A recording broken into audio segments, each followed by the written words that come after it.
Speaker, আমাদের একটা তাগাদা ছিল যে এরা সংস্কারের বাহানায় যদি নির্বাচনটা না হতে দেয়, সেজন্য আমরা সবকিছুতে আপোষ করে জুলাই জাতীয় সনদও স্বাক্ষর করেছি।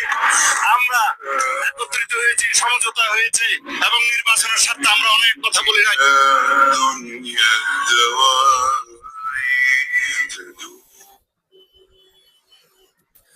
এই হচ্ছে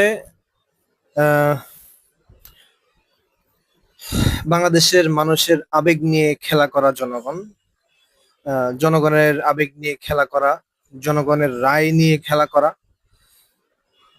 হ্যাঁ, বাহ। এরপরে এরপরে আর কি আছে? সেখানে হায়ের পক্ষে দয়া করে আপনারা রায় আয়ের পক্ষে রায় দিবেন। সংবিধান সংস্কার পরিষদ সদস্যদের শপথ ফরম। আমরা কেউ সংবিধান সংস্কার পরিষদের সদস্য হিসেবে নির্বাচিত হইনি এবং সংবিধানে এটা এখনো ধারণ করা হয়নি।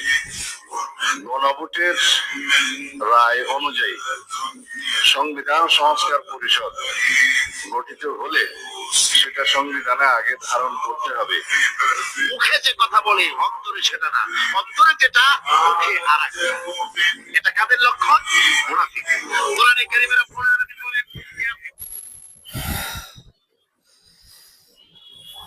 মানুষের রায়ের এই অবদান আপনারা দিলেন, মানুষ আপনাদের থেকে কি আশা করবে? মানুষকে আপনারা এভাবে হতাশা করলেন।